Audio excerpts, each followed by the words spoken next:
Welcome to the Outer Realm with Michelle DeRoche and Amelia Pisano. Airing live on the United Public Radio Network, 105.3 FM in New Orleans.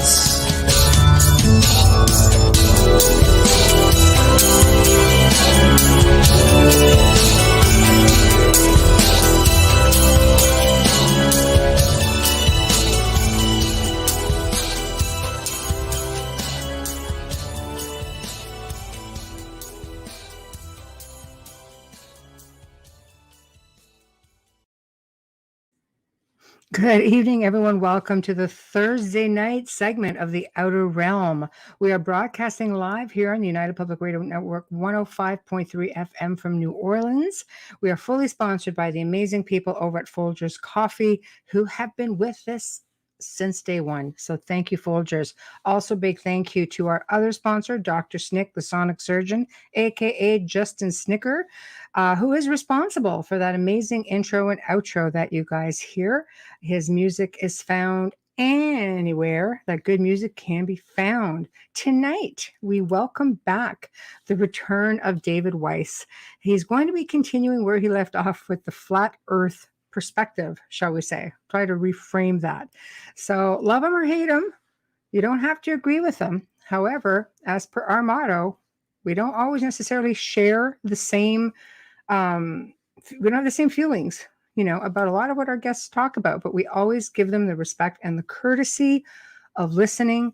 And we are all students. And from that point on, we expect everybody to play nice in the schoolyard. We're going to leave that right there. So with that being said, I have basically fired off an invite that way he should go. And I see that the chat room is filling up. So hello, Bubbles in the house. There we go. We've got Wayne, Tamara, Zach. Love it. Love it. So should be interesting. We had I know you do play nice, Zach. It's just in generalization.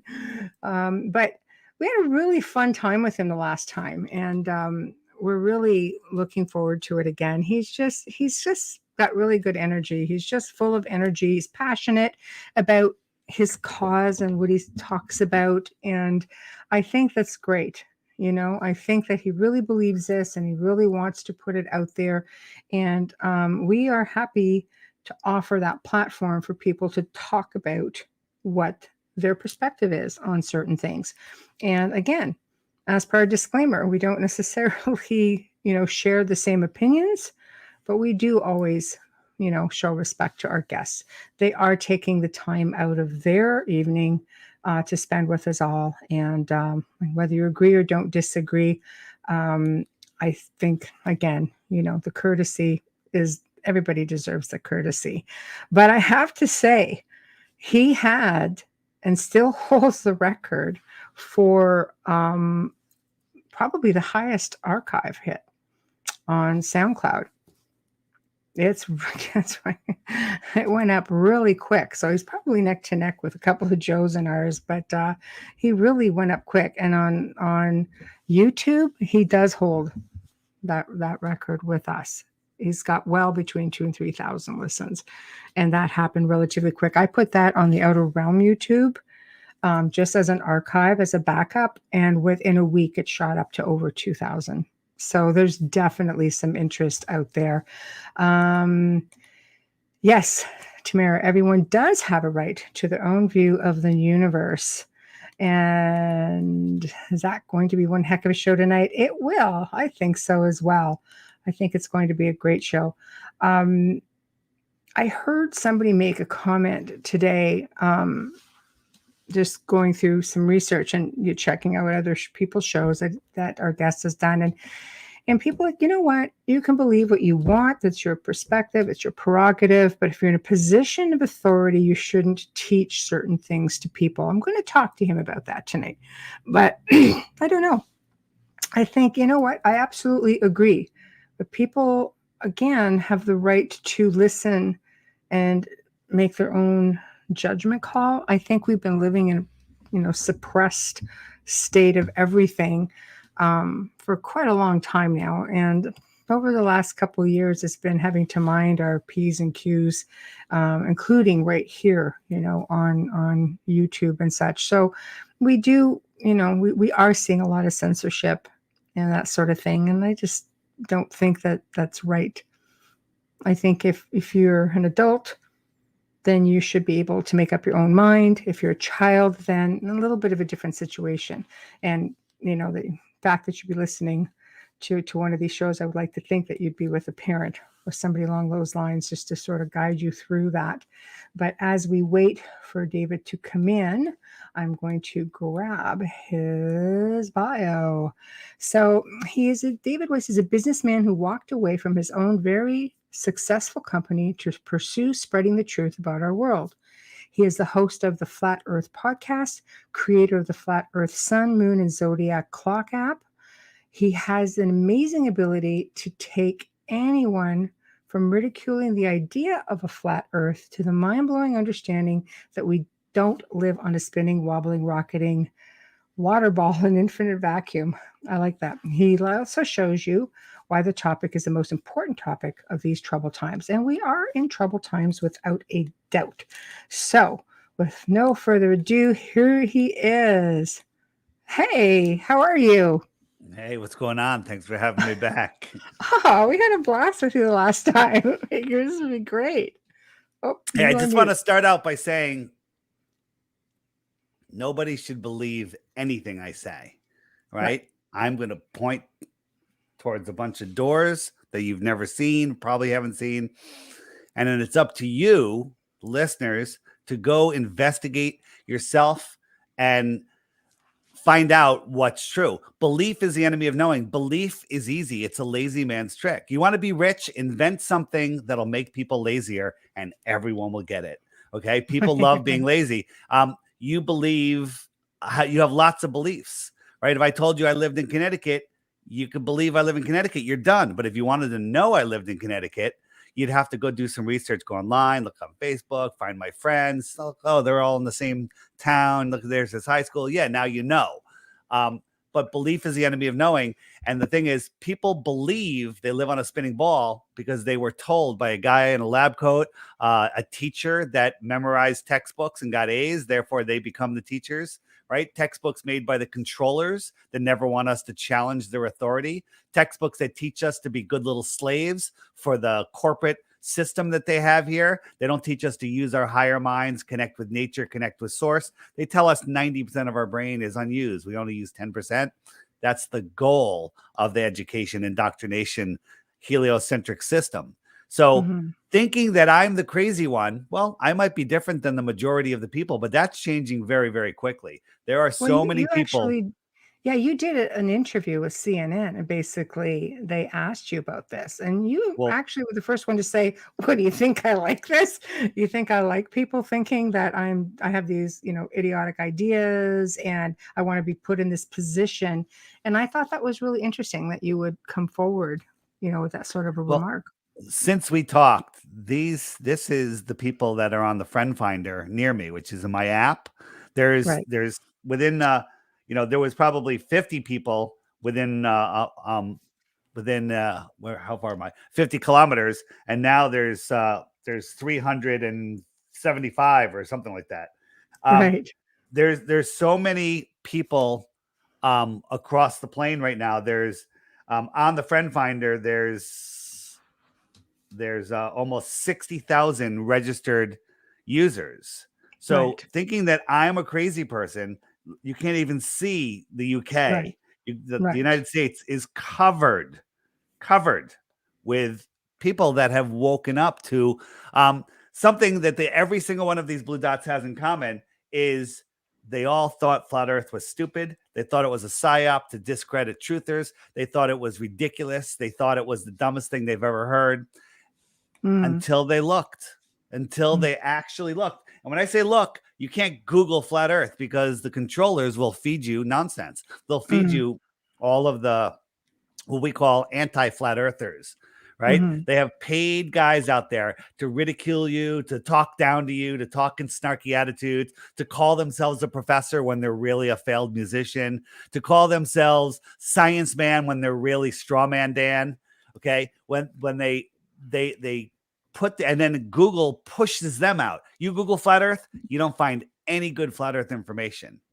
So effort, time and effort is what it takes to learn the truth. And once you see it, so another thing that every one of those blue dots has is they will never go back to the ball, because the ball is the most ridiculous thing and it's scientifically provable. Last thing, and then I've been talking a lot, I'll throw it back to you, is the favorite thing that Globers say is there's no proof of flat Earth. They've seen no proof of flat Earth. Well, that's because they haven't looked or they're blind.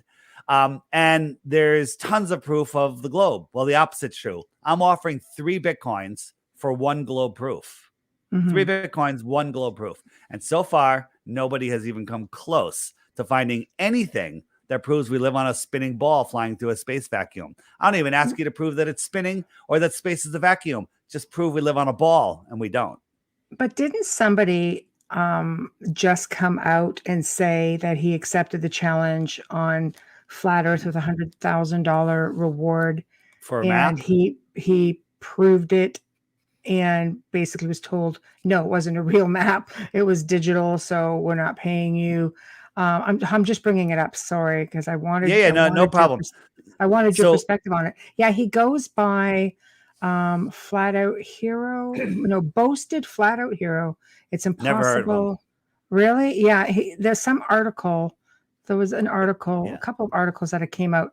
And I thought for sure you would have, because that's a substantial amount of money that's much like yourself, somebody put out there and say, you can prove or disprove the flat Earth theory, I will pay out $100,000. And to this point, it has not been paid out. I'm not asking you to disprove the flat Earth theory. I'm asking you simpler, prove your globe theory. Because, the best argument the Globers have is, well, the stars move in weird positions. They appear to counter rotate the opposite direction in the south, when the truth is, no matter where you are in the world, all the luminaries in the sky, sun, moon, and stars, rise in the east, set in the west.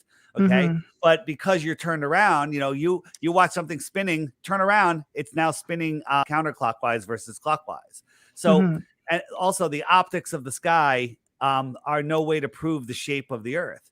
The other thing is, nobody has proven that any of the lights that we see in the sky, sun, moon, and stars, are even physical, or their size, or their distance. It's all made up pseudoscience. And people just believe it. Well, a guy in a book, Copernicus wrote it, a couple hundred years ago or whatever. Well, Copernicus made a telescope that we don't even have lenses that can do what his supposedly did back then. I don't think so. Right. Our consumer optics in our cameras, Nikon came out with the P900 and P1000 camera, completely blow the globe Earth to pieces. Right? On a globe, you should have a physical horizon at a certain distance. Our horizon isn't physical, it's optical. When you look at something in the distance, it's because the farthest you can see is where the sky meets the ground. Where the sky meets the ground. Are we a quick question? Are we broadcasting to a lot of audio listeners or just mostly video listeners? Yeah. I mean, millions of audio for sure. Okay. Well, we do have. It goes over 200 different podcast sites. Some are video, so we will be seeing the video, and the majority definitely audio, like millions live. Well, that doesn't even count archive. So I'll explain it more in detail. Okay. When imagine yourself outside on a beautiful, clear day. You have some cumulus clouds, and they're all kind of sitting spaced out, and they look like they're sitting on a flat deck. It's because they are on a deck above you. They're 5,000, 10,000 feet above you, whatever it is. But if you look, like, let's say you're on the water and you look 20, 30 miles into the distance, the clouds that are 5,000 or 10,000 feet above you look like they're touching the water. And that's because of perspective. Everything kind of just merges into the horizon. So when we look at that distance where the sky meets the water, that's the limit of our vision. But if we could zoom in with a zoom lens, we can open that up and then we can see farther. Right. And so things don't disappear over the horizon. If you have an empty horizon, right, the horizon's tight together, and you zoom in, as you zoom in, making it bigger, all of a sudden you'll start zooming in and you'll see that there's actually boats there that appeared to disappear over the horizon. And then you take your camera and you zoom out, and these boats will appear to disappear from the bottom up. And that's just because of the little waves in the water in the foreground become bigger than the boat. and they block the boat until the point where the boat's too small, your eye can't see it. And your programming from Bill Nye, the Lying Guy with the bow tie, tells you that it went over a curve. And that's or not curvature, right? Well, like that's what they teach you. It's curvature.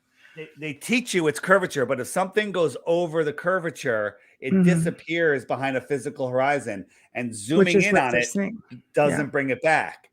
So if we lived on a ball, which is impossible, things would disappear across a physical horizon, but we don't, because we could zoom in and open that horizon up, and then we could see farther and we could see things. Now with our infrared optics, we can zoom in and see things that should be many tens of miles below the curvature, but we can see them. They're still there.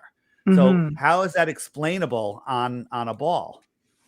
Well, how about let's talk a little bit about a lunar eclipse. Sure.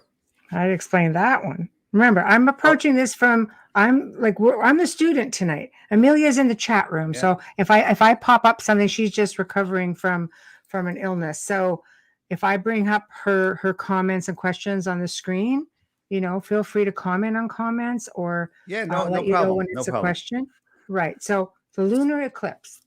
Yeah. So the lunar eclipse, the one we had the other night, it's weird. They tell us that the sunlight's going through our atmosphere. That's why the moon turns red. But that would only be at the beginning of the eclipse, because when the eclipse is full, the whole Earth is blocking the light. But that's when the moon turns red.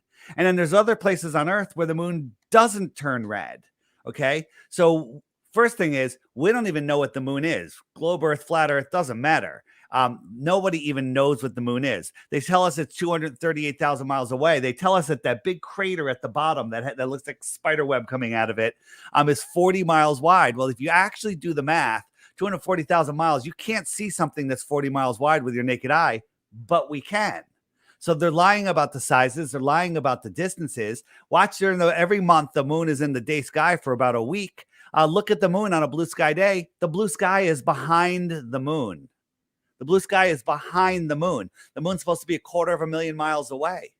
Okay. When we look at the lunar eclipse, it makes absolutely no sense, because there's a sharp edge to what they call the shadow of Earth. Well, I challenge you, take a basketball, go outside on a wall if the sun's low in the sky, or on the ground, and try to move the basketball 10, 20 feet away from the surface. There is no more shadow. It spreads out and it fades out.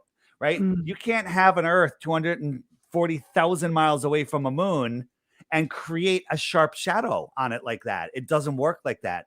And when we do experiments with, with different things, we can kind of recreate what's happening. There's 100 different things that can be happening. And again, we don't know.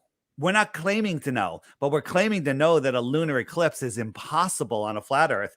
And the other thing is another thing is called a Seleninian eclipse. Have you heard of that? Solar, same or no. A Seleninian eclipse is a lunar eclipse. Now, what is a lunar eclipse? A lunar eclipse is when you're on the Earth, and from your point of view, you're on the top of the Earth, and you have your sun setting on one side, your moon rising on the other side, or it's rising or setting, whatever. You have the moon and the sun, and they're coming into alignment. The eclipse happens when all three bodies are in alignment, right? So we get that shadow onto the moon. You with me? Makes sense? Yes, absolutely. But a Seleninian eclipse, there's more than 50 documented ones, where the observer can see the sun above the horizon on his right and the moon above his horizon on the left, and the eclipse starts before one of them goes below his line of view. Well, that doesn't work because the Earth isn't in between them yet. To make it worse, so the shadows come in from all different angles. And last year, the shadow came in from the top. Well, if the Earth was coming in between, the shadow should come in on the bottom, but it came in on the top. This absolutely proves that it's not the Earth causing the shadow, the darkening of the moon. The moon does not the moon itself does not have the characteristics of a ball being lit by a single source object, the sun, right? You get a ball, you cast a light on it, that ball's going to have a hot spot, and then it's going to fade out. But if we look at the moon on any full moon night, it's lit perfectly, edge to edge. It's casting light on Earth. How does a dusty, dirty ball reflect sunlight back to Earth so bright that we could read by it, that it casts shadows on the ground? How does a dusty, dirty ball do that? And then this is where people's minds melt down. The inverse square law of light. Oh my God, they never taught me that in science, and I'm never going to be able to learn it now. Absolutely, you can. It's the simplest thing. As light expands off of a light source, it's spreading out. It has to fill bigger and bigger areas. Therefore, it's thinning. It's getting less and less. It's getting weaker and weaker.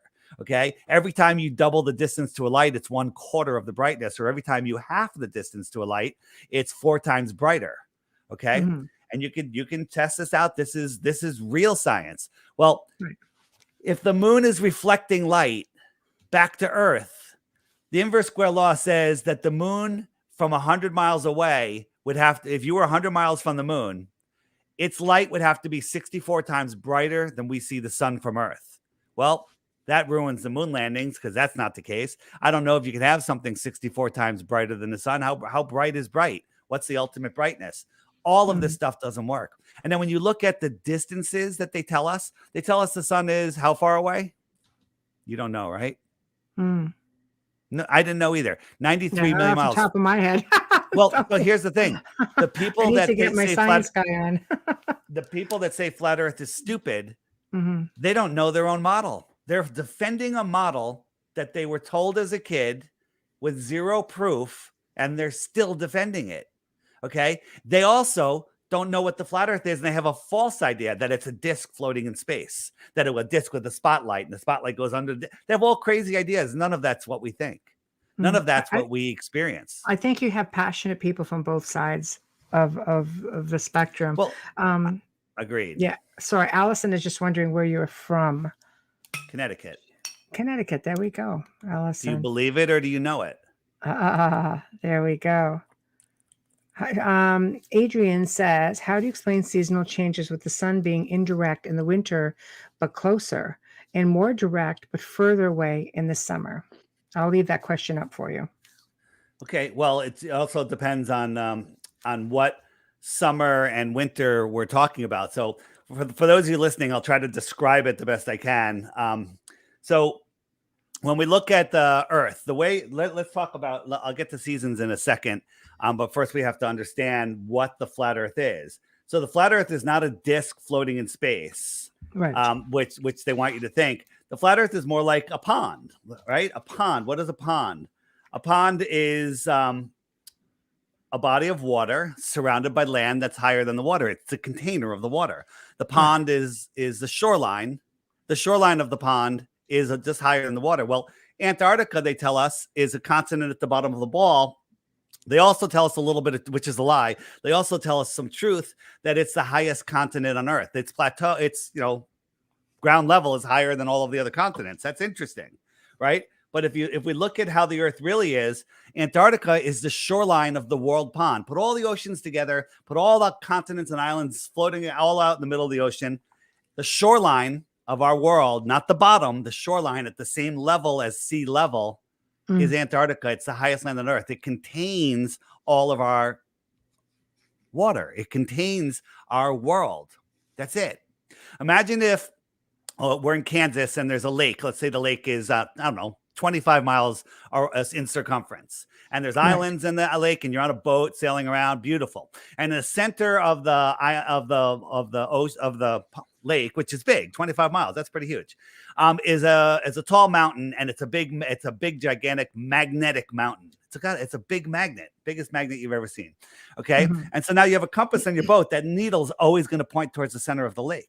Now, if you try to dead reckon 90 degrees, well, you're going to sail along, and you got to keep turning to the left to maintain 90 degrees. So wherever you started from, you're going to draw a equidistant circle around that magnetic mountain, and you're going to come back right to where you went, and you were going 90 degrees east the whole time. You can do the same thing west, all the way around and come back. Now, which direction is south? If north is at the center, South is every direction away from the center. So we get in our boat, we put our backs to the mountain, doesn't matter which way we're facing, and we start sailing away. Well, we're 12 and a half miles from the shoreline. We get to the shoreline. We don't fall off the flat earth. We step up onto Kansas. Okay, interesting. So now we start walking, and we're walking, and we're walking, and we're hiking, and we're hiking, and we're 10, 20 miles away. Can't even see the lake anymore. Not even sure where we are. We're exploring this land. Let's say we're going for days. We're going 100 miles. That lake is, the whole world is behind us, right? That's our whole world. And all of a sudden we come to another lake. Hey, there's another lake here with islands in it. And there's maybe a magnetic island in the middle of that one. And if we had another boat and a compass, we could circumnavigate that flat pond. Okay. So that is just one possibility of what's going on beyond the shoreline that we call Antarctica, right? What if we lived in a pond and then there was other ponds all across the earth plane, and these ponds had continents and people? They would lived on the extra land, people that lived on the extra land outside of our pond. Well, we might consider them an extra land person, an extraterrestrial, an extraterrestrial from outer space, from the outer space where we live. Okay. So if you want to talk about extraterrestrials, they make perfect sense here on a flat world, an extended plane. Right? But we're not allowed to go there. We're not even allowed to explore. We're not allowed to figure out if there's anything out there. There might be nothing. This might be the only pond that there is. Maybe there's some rings around our pond with other ponds. Okay. Maybe the world is set up like that. Maybe the world is set up with another ring around us. Am I blowing you away a little bit? Always. So for those of you looking, here we are in this pond, and then there's a ring around us, Antarctica, and then outside of that are more oceans and more continents across the Earth plane. Now, again, it's sort of we're like the not Atlantis allowed. theory, Well, Atlantis could just be in our southern oceans. Atlantis could be. Because when you wrap a flat map around a sphere, you lose huge swaths of the outer oceans, which are the southern oceans, the inner north and the outer south. Now let's get to the seasons. Seasons make zero sense seasons make no sense on a globe, right? So we're told that during our winter, the north is tilted towards the sun, so the sunlight's come in and it's more direct, right? But in our winter, we're tilted away, so that same beam of sunlight has to spread over a bigger area. Well, that's cool. That makes some sense. The problem with that is, and this is where people, they weren't taught to think, this is a very simple exercise. Here in Connecticut, we have frozen winters and hot summers, okay? In the summer, in the heliocentric model, the sun is 3.5 million miles farther away. Now, the Globers will go, that doesn't matter. 93 million minus 3.5 million is only like 4%.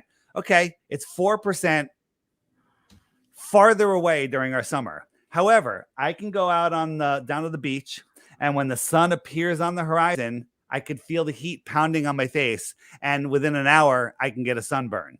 I can get sunburn. Okay, I can absorb vitamin D. That's with a sun that is, now think about that. The sun is down low. We're tilted 89 degrees. The farthest tilt, the sun is literally skimming across, spreading out the widest area possible, way worse than the small tilt of the earth, supposed tilt of the earth. I can get a tan. Okay, no problem. But during the winter, when the sun is closer, doesn't matter, of course. At noon, when the sun is much more direct, coming in from a high angle, much tighter, I can look at the sun, can't feel the heat. I can stay there all day and not get a tan. Okay? It makes zero sense. So how does seasons work on a flat earth? Okay? So we have our pond in Kansas. We have our center, which is our North Pole. And then we have 3 consecutive rings. So first one is the Tropic of Cancer. And then we'll jump all the way out to the outer one is the Tropic of Capricorn. And halfway in between those is what we call the equator.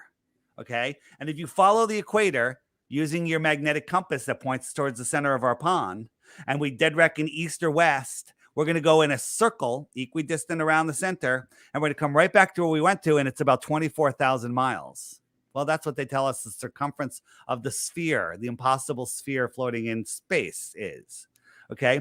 So how do seasons work? Well, right now we're almost in June, and in June, the sun migrates all the way into the Tropic of Cancer, and it makes this tighter circle around the Tropic of Cancer. Well, the Tropic of Cancer is as close as the sun gets to me in Connecticut. Well, June is the height of our summer. The sun is close, therefore it's high in the sky. If you went out in the street that had a whole row of streetlights and you were standing directly under one, pretend that one's your summer sun. And then pretend the one a couple blocks down, that's your winter sun. Well, it's the same height, but it looks much lower in the sky. And if it kept going, it's going to become at your eye level, and then you can't even see a mile down the street because those are out of your view, just like the sun goes out of your view every day, right? Mm-hmm. So we're having our summer when the sun is over the Tropic of Cancer. It goes right over Miami. That's why it's so hot in Miami. Right over Mexico. That's why it's so hot in Mexico. It's winter in Australia. But 6 months later, the sun migrates out to the Tropic of Capricorn, and Australia is in their summer, and we're in our winter here in the north because the sun is far away. It's very simple. It only works on a flat earth. In the Flat Earth Sun, Moon, and Zodiac Clock app by Blue Water Bay, you can find it at flatearthdave.com. There's a frequently asked questions button, and don't believe anything I say, and don't just believe YouTube videos. However, I'm going to tell you something that will lead you to a YouTube video that somebody made for you, did all the work for you lazy globers, and then you can see it and you can go verify it yourself. But in there, we have What About Seasons. And if you click the What About Seasons, up comes a playlist of videos that YouTube won't let you find. You can search these by name and they won't show up. You're going to get other propaganda videos. Why are they hiding it? Why does every video that mentions flat earth have a Wikipedia thing underneath it that says flat earth is an ancient, scientifically proven wrong, belief? Show me the science. Flat earthers love science. We hate pseudoscience. Heliocentrism is pseudoscience. Adrian, who asked you the question, says the sun is closer in the winter, but indirect. Well, they tell us it's closer in the winter, but it's lower in the sky because we're tilted away. That works, but it doesn't make any sense because at noon in the winter, December 21st, here in Connecticut, the sun is about 55 degrees up in the sky. That's a pretty direct angle versus sunrise in June, where it's 89 degrees tilted over. It doesn't get any farther. And the heat is different, right? So that's more indirect, right? If you believe in the tilt model, it doesn't matter if it's tilted, axial tilt or spin tilt. It's the same thing. It's the angle to the sun, right? In the winter, the sun is more direct from that angle, but as we spin, it becomes less direct. You spin into the sun and then you spin away from the sun. So the sun is direct, indirect throughout the day, every day. So it makes absolutely no sense. And again, watch the videos, then you'll understand. Heliocentrism makes no sense. And if you look at the heat maps of the world, if the earth is tilted, how come it's hot between the tropics? The tropics are tilted away from the sun. It should, the heat map should not just be in between the tropics. If the ball is tilted and spinning, the heat map's wrong. It only makes sense on a flat earth. Okay, next question. Zach has two. He's asking on behalf of a coworker of his. First question: if Earth is moving faster than 100 kilometers per hour in space and spinning at 1,000 miles per hour at the equator, how does NASA capture pictures of our planet? I'll leave it up for you so you can see it. So the first question, the first thing is, if you watch, I I used to watch a lot of Nova and all this stuff, and they were talking about the deep field pictures, right? So that they focused the big telescope here on Earth out in a little tiny spot in space and did a time lapse, and now they found hundreds of other galaxies, right? And each galaxy has 100 billion stars in it, just numbers that are absolutely ridiculous, numbers that our brains can't comprehend. And they talk about how this telescope is on a cement pad that's like 10 feet thick. And it has to be 10 feet thick so there's no vibrations. And the technique, and then remember, the Earth is spinning at 1,000 miles an hour, and this thing tracks that spot in the sky with the Earth spinning 1,000 miles an hour, and somehow it's able to stay perfectly on a spot deep in the distance. Now think about this. Have you ever used a laser and tried to point it at something just a few miles away? The tiniest little movement moves that laser like a mile. Okay, we were doing some long distance laser testing across a frozen lake, and we needed a machine that did tiny micro adjustments because you couldn't adjust it by hand because you move that a tiny bit and the dot on the far end of the lake moves a half a mile, and then the people that are trying to photograph it can't. So you're talking about greater distances, right? So the thing that they said in this documentary, that the operator of the telescope has to wear socks, can't even wear shoes. When he walks around, he has to tiptoe around because it could ruin the whole exposure that takes hours. Well, the Earth is spinning 1,000 miles an hour. Are they forgetting that it's orbiting the sun at 66,000 miles an hour and chasing the sun at 500,000 miles per hour? Are they forgetting about that? And then you have to make it worse. You got the Hubble telescope, which is mimicking all of those motions on Earth, and it's moving 17,500 miles an hour just to keep up with the Earth. Okay. Mm-hmm. This is all pseudoscience nonsense. I mean, when you look at the Hubble telescope, it's literally a tin can in space. It's really a joke. And 20 years, they took a picture of it just recently. It's the same picture that they showed us when they put it up, right? And if you look at it, it looks like tinfoil wrapped around a can of beans and a little wheels from a balsa wood airplane. It's nothing. This is not real. And people just believe it. And it's also in the thermosphere, which is like 3,000 degrees. Can you tell me an alloy that doesn't melt at 3,000 degrees? Okay, next question. Amelia, I will come to your question in a moment. This is part 2 of Zach's question.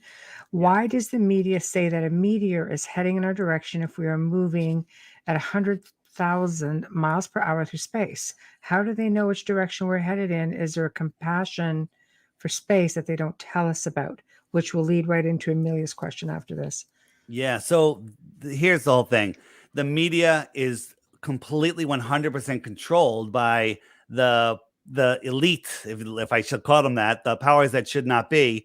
And it's all just mind control. They steer our minds with the news, north, east, west, south. And they feed us with fear, FEAR, false evidence appearing real. When they every time there's a new asteroid every day. Every Christmas there's an asteroid that looks like an elf. And then on Halloween, there's one that looks like a jack-o'-lantern. Every year, they do it every year. Oh, there's one that just missed us. It looks like a jack-o'-lantern too. And they have a heart-shaped one on Valentine's Day. And they make up all of this stuff all the time. There are no meteors. Well, what about the impacts, the big craters, right? Well, if meteors came into Earth, and by the way, every time they happen to film one from a dashboard cam in northern Russia, they're always coming in at very shallow angles. And if something comes at a shallow angle, it doesn't make a circle. It makes a long, dredged out trench.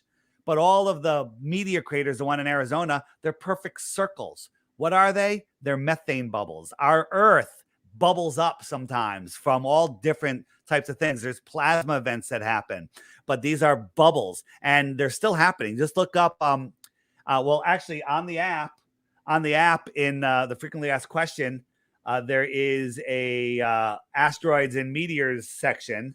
If you just go into the frequently asked questions, slow down, meteors and asteroids, and up comes a bunch of videos that you won't find. These are old geysers, old methane craters, and they're still happening in Siberia, all over the place. There's new ones popping up all the time. Okay, next question then. This Amelia's co-hosting from the chat room. She goes, someone sent me a question. Is the government fooling the world and why?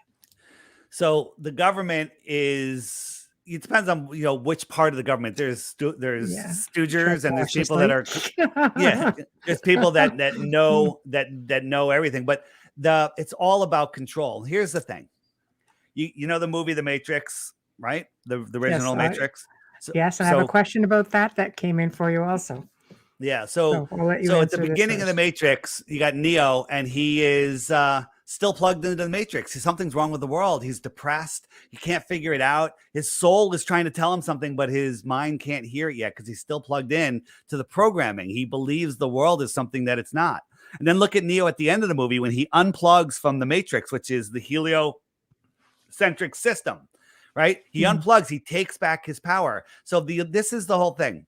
They want us to believe that we are corkscrewing through infinite space, that we are insignificant speck flying through a distant godless or godless universe, a godless or distant god universe, that an asteroid could take us out. Boom, asteroids.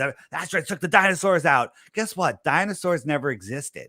Okay, we can get into that if you want. So it's all a story. It's all a story that to separate us from the creator. They don't want us to know that we're at the center of creation. They don't want us to know that our thoughts create our reality. They want us to believe that other people can control us. Well, the only control people have over you is in your imagination. Just imagine this. Every person woke up tomorrow and goes, Dave's right. I'm not listening to the government anymore, right? Well, governments every government in the world crumbles instantly, and we don't even know who they are because we don't care.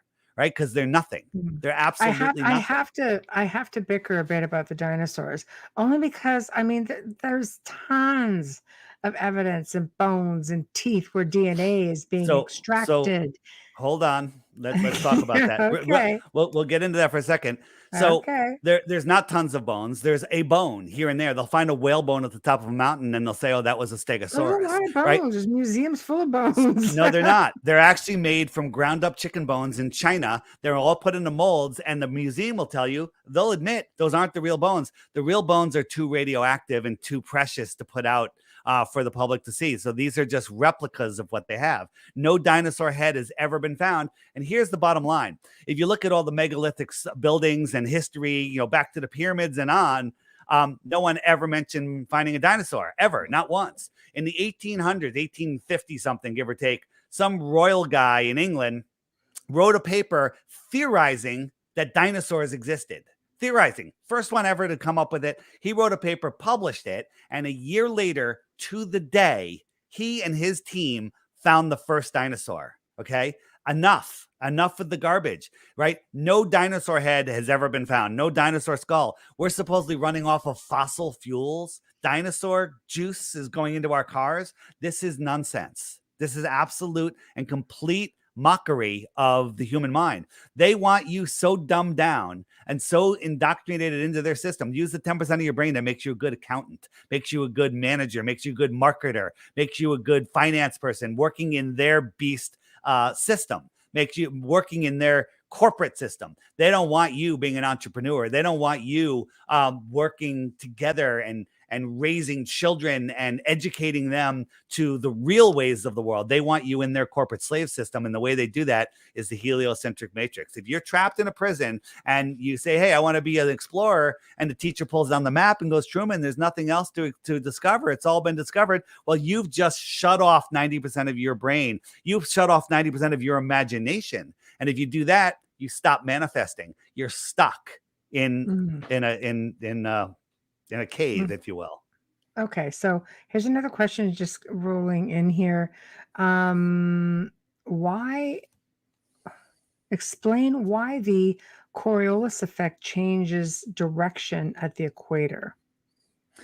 Yeah, so the Coriolis effect is if you look it up, it's a assumed effect. It doesn't. You're watching a video that made by a bunch of scammers at the equator. They draw a line and say this is the equator, and then they get a tank of water and they pour some water in it and they throw some leaves in there, and you can see it circles one way. Watch the video again. They pour the water in to the left of the drain, and everything goes clockwise around the drain. And then the other one, they pour it into the right of the drain, and everything goes counterclockwise. It's all how the water goes in the basin. The idea that toilets and sinks go backwards in Australia, that's not true. I have sinks that go opposite directions in my own home, and I don't live on the equator. The Coriolis effect is a made-up effect. Now, when you push a paddle through water, or push a fan, a piece of, a cardboard or whatever through the air, it's creating opposite rotating vortices. That's a real effect. That's not the spinning of the Earth Coriolis effect. Well, on the flat Earth, the sun and the moon travel in between the tropics, and when it goes around, spinning around, they leave an electromagnetic wake. And that wake will spin things counterclockwise in the south and clockwise in the north. And sometimes storms, though, when a storm is crossing the tropics, if the sun and the moon are on the other side, sometimes it'll cross and spin in the wrong direction. It happens every year. There's storms that spin in the opposite direction. If that happens once, the Coriolis effect is nonsense. Okay. It happens all the time, but they barely report on it. They don't want to mention it. They don't want you to know. They don't want you to think. So the whole idea that things spin in opposite directions is ridiculous. And the idea that snipers, because there's one video of a sniper saying, well, he adjusts for Coriolis. It's actually the dumbest thing ever, because everywhere you are, every latitude, the calculation for Coriolis would be different. And then every angle of degree off of east or west would be a completely different calculation. There's no computer that could figure it out, let alone a guy with a book trying to shoot somebody. Like a sniper's got someone pegged at 2 miles away. What's he going to do? Get him in the sight and then move the gun to the left and then hope the bullet arcs around because of Coriolis? It's nonsense. Next question. It's not sensical. Okay, next question. If I get up high enough with a telescope that can see deep space objects, I should be able to see Eiffel Tower or China, right? Well, that's what people want to believe. So if you're in a pool with crystal clear water and the pool's 100 yards long and you go underwater, you can't see the wall on the other side. If you're looking out a window, perfectly clean window, you can barely see the glass. You can't even see the glass. You might walk through it and, cut yourself. But then you put 10 panes of glass together, and now it's a little weird. And then you put 100 panes together, now you can't even see through it. Okay? Well, glass, water, air are the same things. They're just at different densities. So when you're looking across the Earth, across the thickest part of the atmosphere, it gets denser and denser and denser.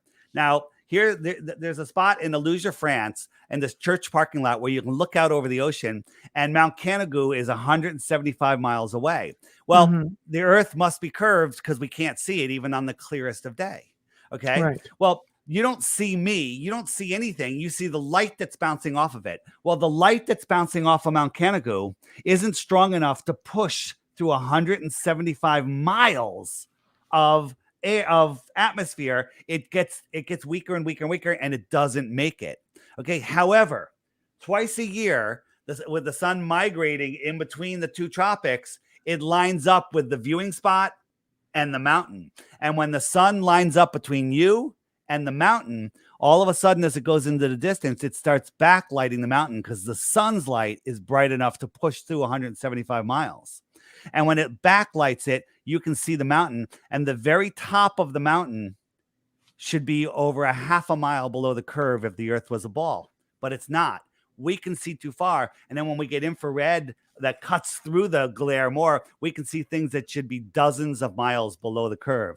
This is not a mirage. This is Mount Canigou in its entirety.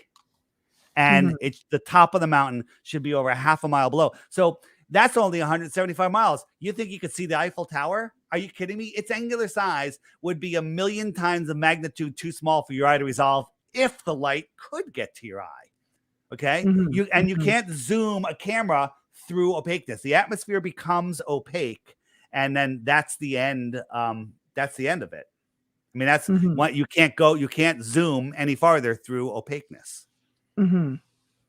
Okay, so that answers that. So let's get back into the Matrix theory.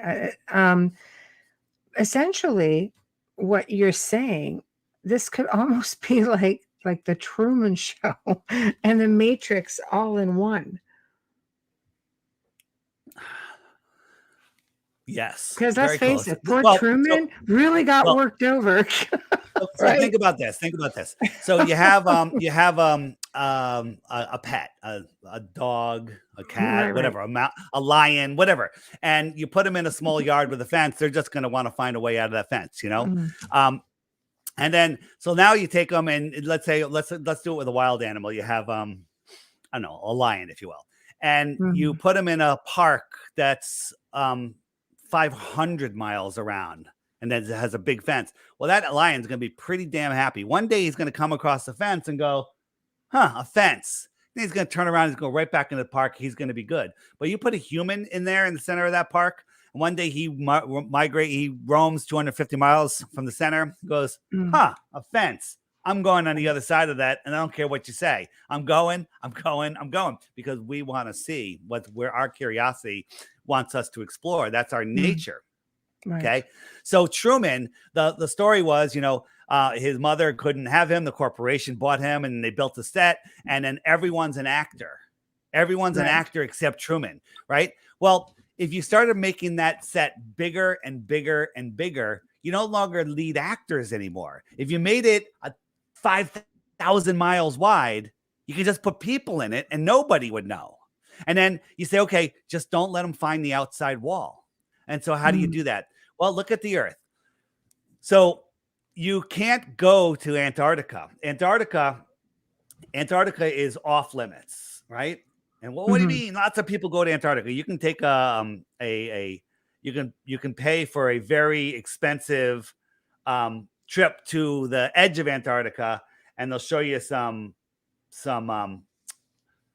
penguins, some ice. They take you to this little peninsula off the tip of Santiago, right? It's bigger than some countries, but they don't take you to all of the rest of Antarctica. They don't take you to the outer lands, okay? mhm. The outer lands away from the center, okay?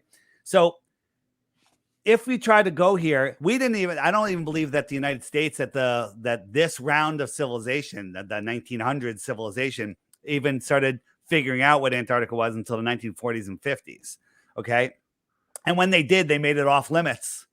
But if you were the creator, whoever, and you say, okay, I want people here, I want them not to know, I want them to have to figure everything else out. You make Antarctica, it gets colder and colder and darker, and there's no food and there's no animals and there's no nothing. So you make it super hard to get there to maybe where the dome terminates, if there is a dome, right? Okay. And then you say, okay, Yeah. well, going up, we're going to make it the air thinner and thinner and harder and harder and colder and hotter. It just make it so difficult to go up. So we can't go up. And then if we tried to drill down, which we did in Russia, the deepest hole we can only get to 7.5 miles because it got too hot and too hard. Well, now we're kind of trapped with walls that we can't really see. We can't go to Antarctica because it's just too cold. And we're told that it's the bottom of a ball. So why bother? Because if we made it, we just come out the other side and we can already get to the other side without going through that cold and dark. So we're here in this prison for our mind. Okay. And this prison is a new thing. It's not 2,000 years old. Aristophanes, the back in ancient Greece, nonsense. That he supposedly figured out the shape of the earth with sticks and shadows. Not true. This whole globe thing, all of our history, all of the leaders from the past are, they're made up. They're fictional, right? Fictitious. So this is a new thing. They were teaching flat earth here in their 1900s into the mid 1900s, right? And then it all changed.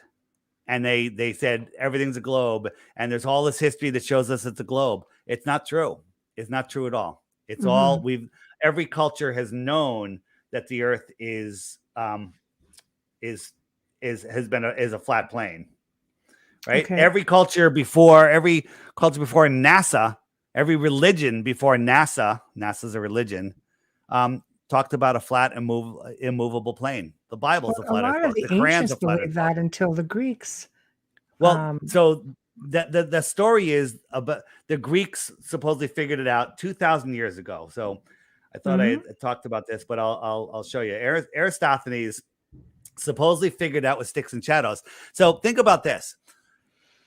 If we're back in Aristophanes times, they thought that we were geocentric and the sun went around us. Okay. Well, that means the sun should be pretty close to us, right? Versus what we call an infinite sun, which is a distant sun, 93 million miles. The sun's so far away that all the rays come in parallel, although no one's ever seen parallel rays, right? We always see rays coming in at like this, crepuscular, okay? They're not coming in, but he assumed there's parallel rays. And so he did his famous sticks and shadows experiment. So here, let me just get that, where he had he noticed that one day in a well he could see the sun shining on the bottom, which meant that the sun is directly above him. And he came up with an experiment. He'll put a stick in the ground and there'll be no shadow. And then his buddy, who counted the paces for 500 miles and somehow he's able to communicate with him, he'll put a stick up and there's a shadow. Then he can measure the length of the shadow, figure out, well, his shadow is a right angle, and he could do the whole thing. His no shadow is vertical, right angle, Pythagorean's theorem. And he figured out the shape of the earth within 1 or 2%. Amazing. Carl Sagan drilled that into our heads in the show Cosmos in the 1980s. And I loved that show. It was amazing. I was really good at astronomy. Okay.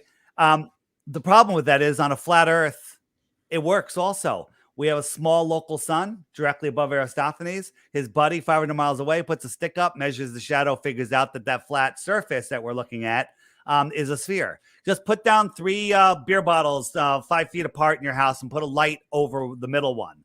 The middle one has no shadow and the other 2 have opposing shadows. You can now do math that'll tell you the sphericity of your flat floor. Okay, so I have a bunch of questions. Okay. Zach says, this question comes to me. What was the catalyst that started David down his journey of proving that the earth is indeed flat? I was sick of people telling me to watch flat earth stuff. It's the dumbest thing ever. I banned them from my social media for life for even suggesting it. And then Sophia Smallstorm, a very prominent researcher in the truth industry, said, Dave, I think the deceptions are worse than what we've been discussing. I think the earth might be flat. And I'm like, not you too. And she goes, here, watch these. She sent me Mark Sargent's Clues, a couple other videos. And I was like, let me watch these videos, but they're not going to prove anything. I went in with a closed mind and I was like, that's interesting. And then I started looking for more. And back in 2014 and 2015 and 2016, YouTube would go, oh, you like that? Here's some flat earth videos that just were put up recently. And there was hundreds of videos going up every day. And YouTube fed them all to us. And I was like, wow. And I was like, then I saw all these boats over the horizon videos. And I'm like, that's amazing, but I need to prove it myself. So I went and I got I bought a P900 super zoom camera, a tripod, went down to the beach, and I zoomed in on things that I shouldn't be able to see. I sat down at the water's edge. I zoomed in on a beach and I could see people sitting at the water's edge. Well, that's impossible. At that distance, they should have been a dozen or more feet below the curve. And I could see a buoy over 10 miles away. There should have been over 66 feet of curvature. So then I thought, well, maybe the curvature formula is wrong. And I went to the globe, the flat earth debunking sites. And they're like, oh, well, it's not 66 feet because you're halfway down the curve on one side and it's halfway down the curve on the other. So it's only 33 feet, which is dumb. But I'll give it to them. I'll handicap you. Go ahead. I don't need 33 feet. I can still see something 10 feet tall. How is that possible? Then they come in, oh, refraction. It's not refraction.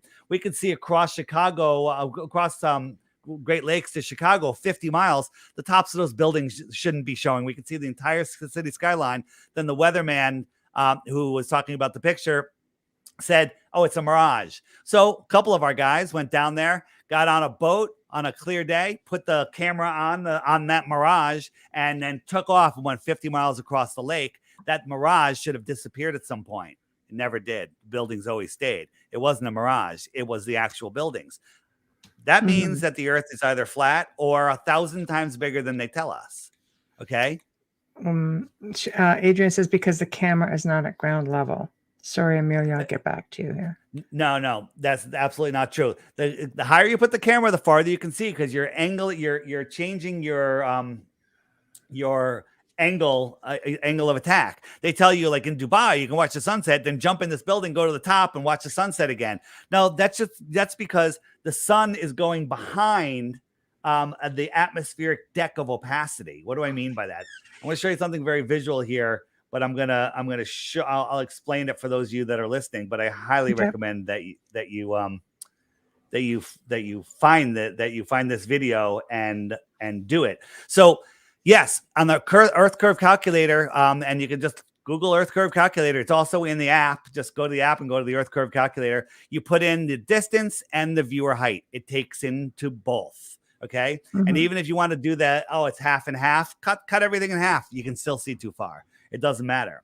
So the way it works is the sun moves along a level path across the earth. So here's my kitchen counter. It's flat. The sun is going across this line. Now, right here, I have an obstacle. It could be a mountain. It could be a city skyline. It could just be the atmospheric becoming opaque over distance. But the sun never goes below it. Now, I have a camera on the other end of the counter, looking up at this thing going away. Now we'll look at it from that perspective, from a terrestrial perspective. And when you look at this line, it no longer looks level. It looks like it's going down. And the top of this opaque barrier is at eye level. And it looks like this is going below it, but it's not. It's just going away. It's just going away. Look at this line. It's going more down than level.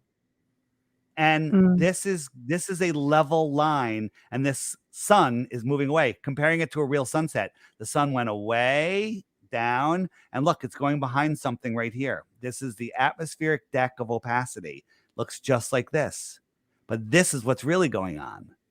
Okay, watch again. It's just going along this level line. It looks like it's going down, just like the sun looks like it's going down, right? They don't teach us perspective in school, right? Well, Dolly says measuring the inside of a small portion does not measure the whole. Low orbit is still way outside the scope of the Earth. I don't know what you're talking about. That's in the comment.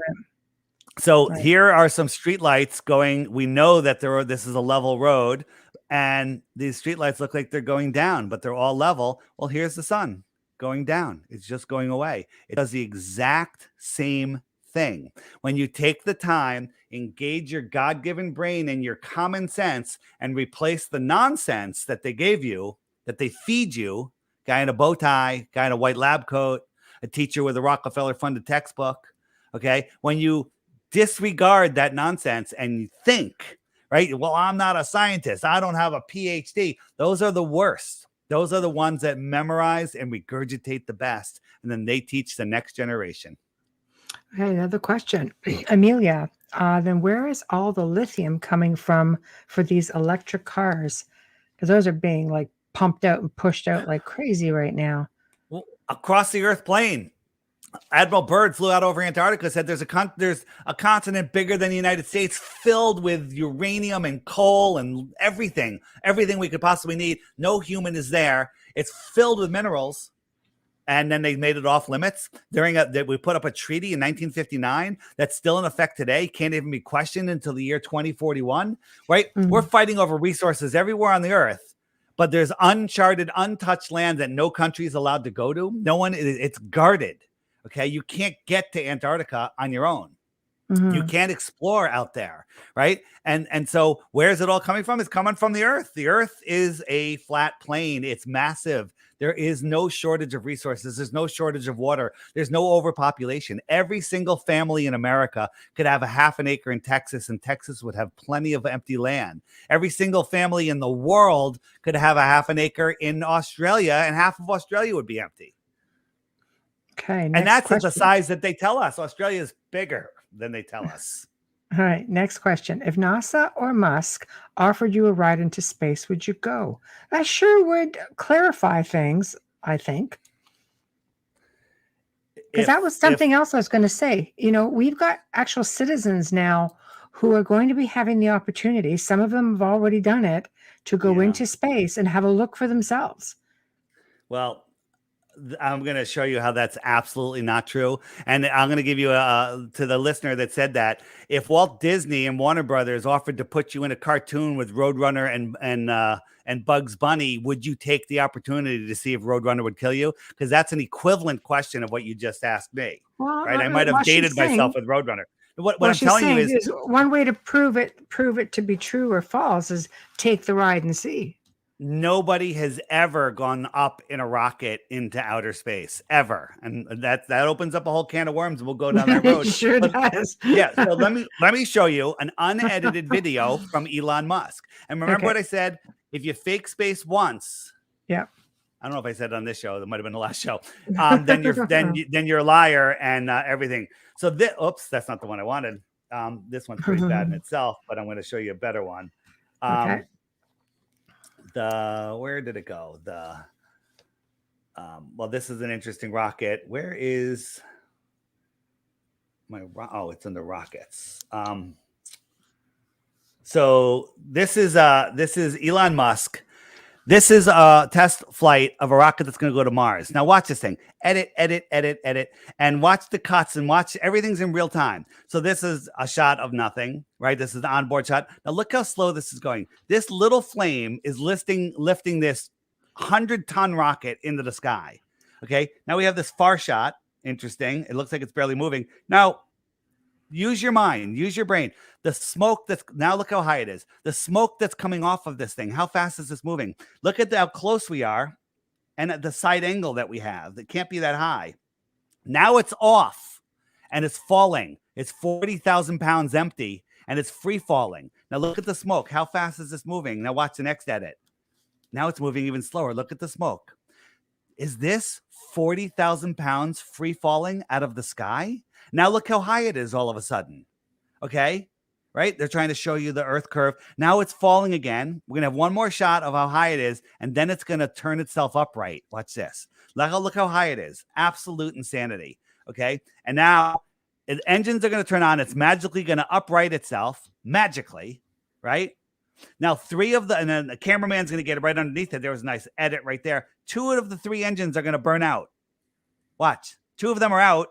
Now look at the smoke. How fast is this moving? And this one engine off center is going to land this thing upright with a whole bunch of fake smoke right there. And it's going to land upright. And it happens to look like a penis. All right. If I must say so. All right. This is mockery. This is nonsense. So now let's look at Elon and what he did. Okay. So SpaceX, this is hard for people to really absorb. But here is William Shatner coming out of space. He was just slingshotted into space. Now, this is look at this thing. It's going down, down, down. And watch this impact. Ready?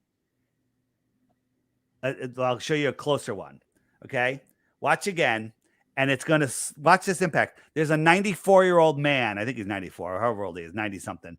And this thing slams into the ground. Now there's bushes all over the place and it never lands on a bush. I always found that very, very interesting. Here's a better one. And let me ask you a question. You ever go to a carnival or to a sporting event or outdoor sporting event or anything? Probably.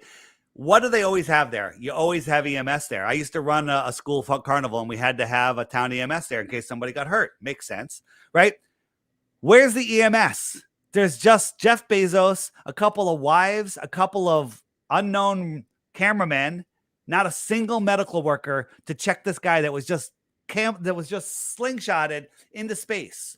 Now, even Neil deGrasse Tyson says they didn't really go to space. They just went to the edge of space, and then they had 4.5 minutes of weightlessness. 4.5 minutes of weightlessness.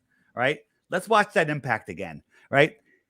Here he's coming down in this thing. Right? It's going. Look how it's going kind of sideways. And now here's the inside coming down. Look at that. Did you see that slam?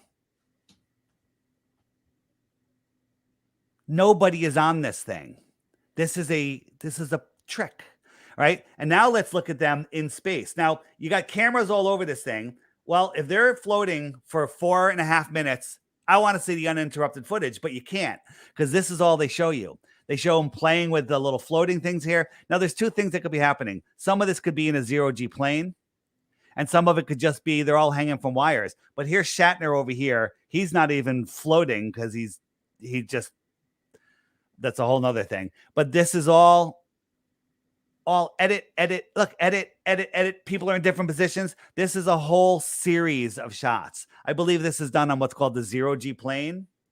Okay. Well, Dolly says that her father worked for NASA. She has personally seen rockets, and I know Dolly, and she's personally seen rockets lift off into space, and the men who went returned weeks and months later, and they actually do return from the sky. And she's recommending that maybe you should go and watch a takeoff or a landing in person. We have, but you can't get closer than 10 miles. You're 10 miles from it, and they're launching balloons. Okay, they're literally launching balloons. Okay, so so here is if you look at the space, let's look at the space shuttle. Okay, so this is 4 million pounds. Okay, 4 million pounds. And this thing is blowing around in the wind. Can you see it blowing around? You know why it's blowing around? Because this is literally a bouncy house with a firework on the bottom. You don't get to see this thing take off. When you do, it turns on its back and it flies out over the Bermuda Triangle and it disappears. And within a minute, you're watching a cartoon. Okay. Well, Dolly has actually seen them take off and go into space in person. You can't. Well, no, she hasn't. She's seen them take off and go out of her vision and then listen to the rest of the story. So here it is, 4 million pounds, right? This fence here should be tied in knots. Now, these people are not right there. These people are so far away that the rocket ship is tiny and it's also behind a tree line, okay? And so they make it look like they're right there, but they're 10 miles away. So you don't know what they're launching. You weren't there. You didn't touch it. You may have seen the tank come through town. Yeah, that was a metal tank, but that's not what they put. Dolly's actually grew up around astronauts. She says, you want a closer look? Send her your email and she'll fix you up. And she could fix you up. Trust me. Yeah. Info at theflatearthpodcast.com. I'll hook you up, Dolly. This. Yeah. Watch but even this. buildings sway, according to Amelia. Yeah, well, there's true. They do a lot of tricks, a lot of sound. But this thing, if you Google space shuttle launch, you'll get this video, and there's a problem. First, we have whenever you see a smoke trail, that's because they're launching something, whether it's a balloon or whatever. Right? There's no people on here, but this is going up. Now we're watching this thing and we're listening to the announcer, and this thing is 30 miles downstream before the solid rocket boosters come off. It's it's going thousands of miles an hour, right? And then the bolts explode and the rockets go off, right? You can still tell it's in the atmosphere. Look at here. And when it does, this thing has to be so aerodynamic, but these rockets fly sideways. They would be ripped right off, right? And when that, I'm going to repeat, when it disconnects, you hear it the same time that you see it. That doesn't work. If it was only 20 miles downstream, you wouldn't hear it for 90 seconds after you saw it, right? Because sound travels much slower than light, right? Now, these things are going sideways.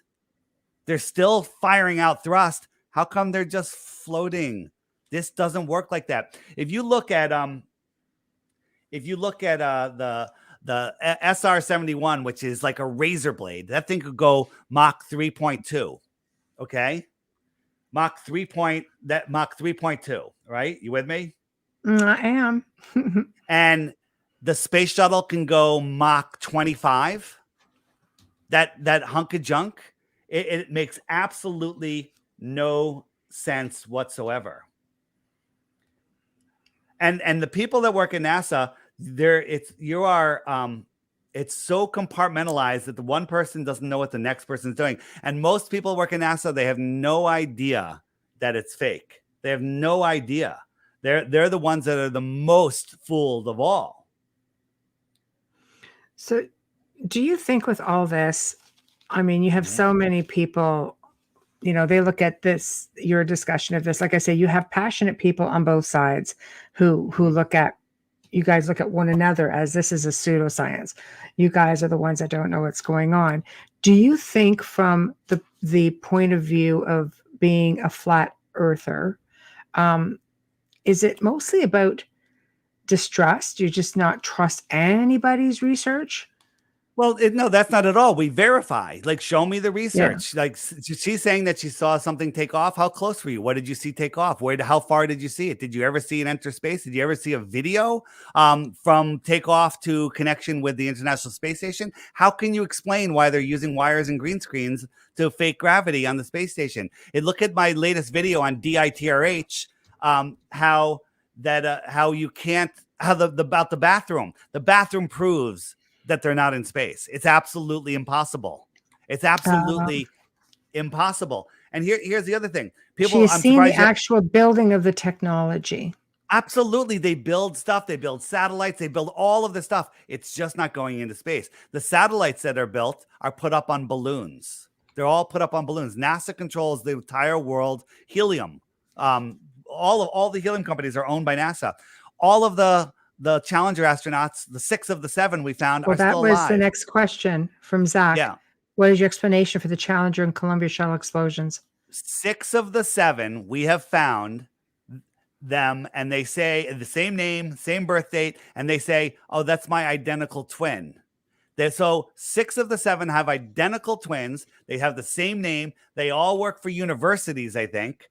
And none of them showed up at their siblings' funerals. There's a problem here. And people are just, such NASA fanboys because their uncle, their cousin, their mother worked there, their grandmother. It has to be real. That's the whole thing. NASA, it was a jobs program. NASA, when they built the Saturn V, they bid it out to tens of thousands of different companies had built different parts. That way everyone could say, my grandmother, my grandfather worked on the Saturn V. Okay. But they built something, they sent it to NASA, and it didn't go into space because nothing goes into space because space doesn't exist. These people are still alive, right? Judith Resnick over here, she works in Yale University as a law professor, and we have a video of her giving a speech, and she's very big with her hands and expressions and her hair. And then Judith Resnick, the astronaut, did a speech before she went up on the shuttle, and same hand gestures, same dimples, same teeth, same eyes, same hair, same voice, same inflection, same everything. Okay. It's not a coincidence. They're deceiving us, and it's all to keep us plugged into the matrix. Okay. So let's talk more about the matrix. So, I mean, you're looking, into space, you can get a telescope, you can look into, there are other planets up there. They're around. The moon is round, despite what the moon is. It's there. The moon is round or spherical? Spherical. How do you know?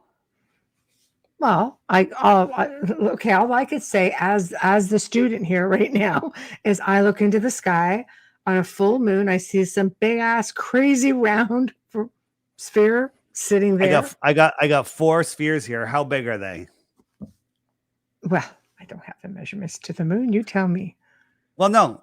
Is that your the moon? Presentation? Huh. No. But what I'm saying is, I could tell you that they're size of a baseball and they're 5 feet away, or I could tell you they're the size of a yoga ball and they're 25 feet away.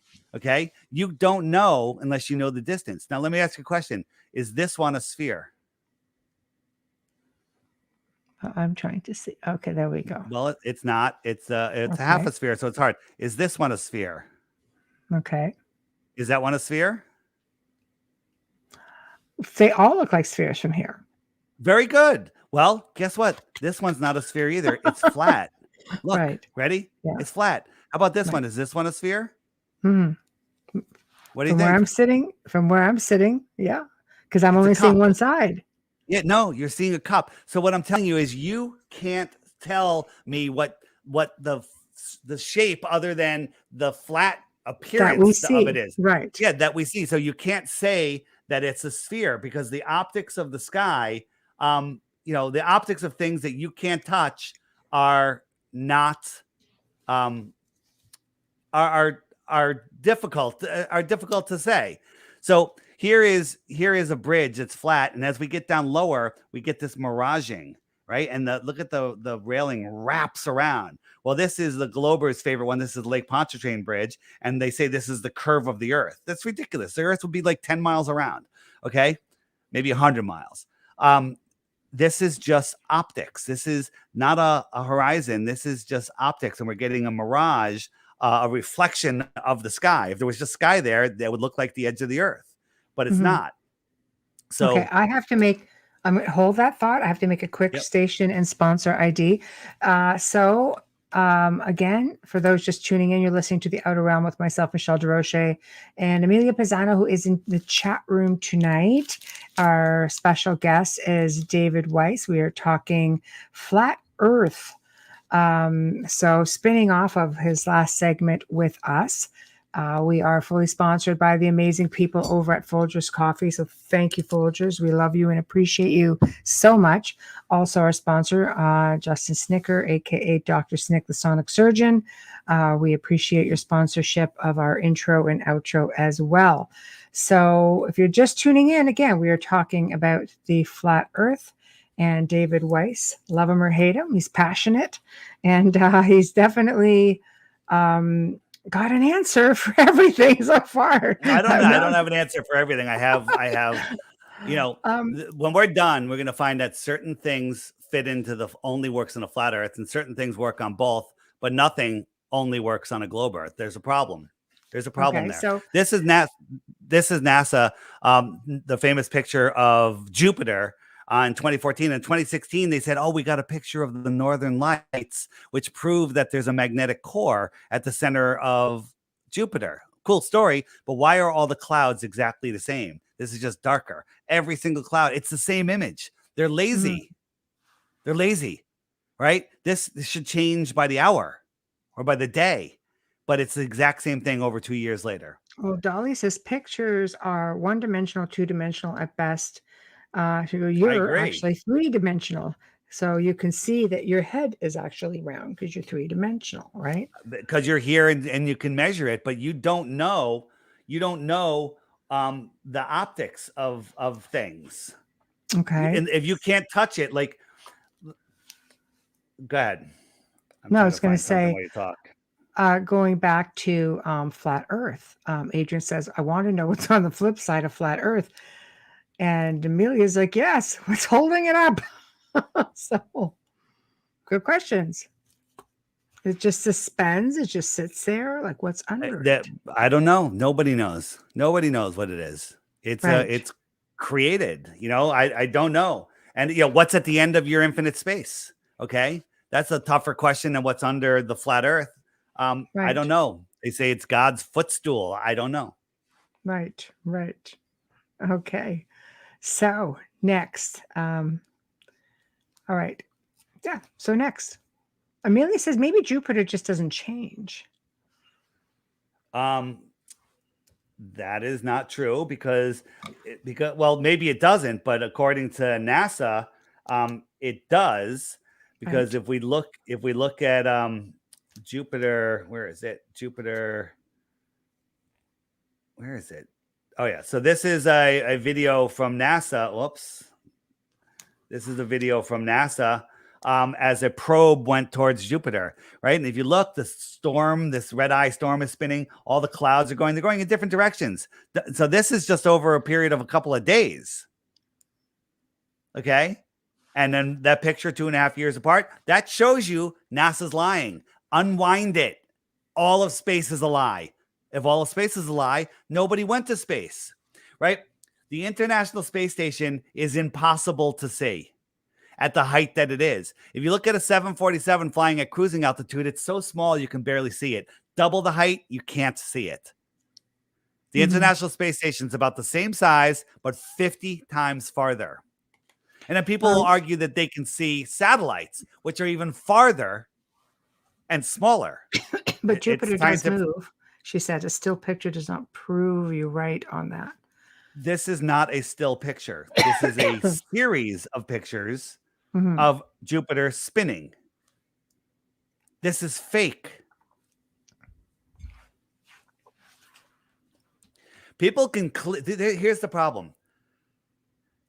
And this isn't against women or anything. Women Oh, have a that would be harder. good. No, I'm not like that at all. But women try Okay. to build a safe world for their family. They're like, and you create your belief system and everything. And when somebody like me comes and says, "Hey, your whole life is a lie, and until you accept it, you're going to be living in the matrix," they're going to fight to cling on to it. Because guess what? I love space. I love astronauts. I love science fiction. Star Wars. The universe is such a big Dolly place. spent time in space, so it's a little Wait, bit who tough. has? Who has?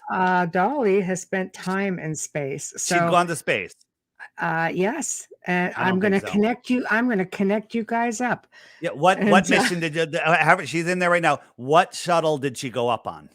oh, she didn't go up on a Yep. shuttle.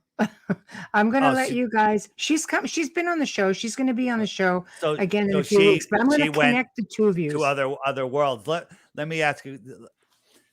The idea of going, like, there's people that have been to other planets. I'm not denying that, right? But if you look at my pond theory, if you go up in some sort of aircraft high enough, the Earth is going to look like a sphere as you get farther and farther away from it, because it's just a circle, right? You're only going to see the circle of light, and then you're going to fly to the next pond. It's going to look like you're going to another planet. But a flat earther, knowing what this place could be, they'll see it. The other person will think they're in infinite space. Here, let's talk about this. If you've been to another planet, do you know how far these planets are? You know how far another star is? The closest star is 25 trillion miles away. 25 trillion miles, 4.5 light years. Okay. And all the other ones are magnitudes farther. Do you know how big a trillion is? Do you know how long 1 trillion seconds is? Take a guess. How long is 1 trillion seconds? I don't want to take a guess. It would hurt my head. You don't want to take a guess? No, I'm going to let you just come out and tell me. Come on. If you guess it within a year, I'll give you a Bitcoin. Yeah. So that tells me right there that I will not be able to. It's 31,000 years. Okay. Wow. So Yeah. if you're traveling at a mile per second, which no human has ever done, it would take you 31,000 years to get 1/25th of the way to the closest star. You'd have to do that 31,000 years, 24 more times to get there. And you believe that we could see a light that far? It's scientifically provable that we can't. The lights in the sky, Polaris, if it was a light week away, the distance light travels in a week, at the size that they tell us, it would be impossible to see. But they tell us it's 433 light years away, and we can still see it. Right. So another question. Where do extraterrestrials fit in the flat earth discussion? Well, you're not listening to the beginning of the show? No, he came in late. Okay. So extraterrestrials come from the extra terra, extra land, territory, extra land. So if this is Antarctica, the land that surrounds us, what's out here? Well, maybe the world is set up like this. Oops, sorry. Do you think maybe that they could come in through portals or vortexes? No, I don't. That could be a thing, but it's not necessary. If we live here, they're just a couple thousand miles away. Extra terra, in the outer space, here on the Earth plane. They probably speak English. There's a book in the book section on the app called The Iron Republic. And I highly encourage anyone to read that. It's about a politician that got tired of what was going on here in the late 1800s. And he got a ship and went to Antarctica, and they found an opening, and he ended up lost at sea for a month. And then they found some land, and they were following the land around. They saw a city, and they're like, yay. And a boat came out to meet them, and they spoke English. And they're like, we're from the United States. Where are we? They're like, this is the Iron Republic. And he's like, where's the Iron Republic? He goes, well, we're on the other side of Antarctica, about the same distance the United States is. And he's like, he didn't understand. And they went there. He ended up living there for a couple of years, actually got married, met a woman there, got married. She ended up dying, whatever, I forget how it happened. And then he ended up just like leaving, and he found his way back to America, and he published a series of articles in Florida Magazine called The Iron Republic. And it's very, very convincing. It rings true to me. But even if it wasn't true, in the late 1800s, they're talking about more land on the other side of Antarctica. What does that mean? Okay, right?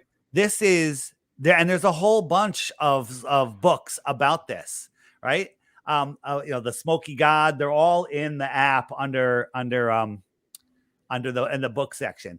And once you understand that this is scientifically possible, this is scientifically probable, outer space is scientifically impossible and just impossible. Absolutely 100% impossible.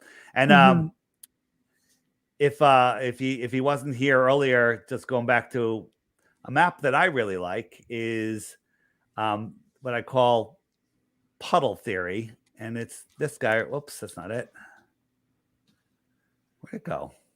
Here it is. Puddle theory. We live here in the center of this pond, and there's other ponds across the plane.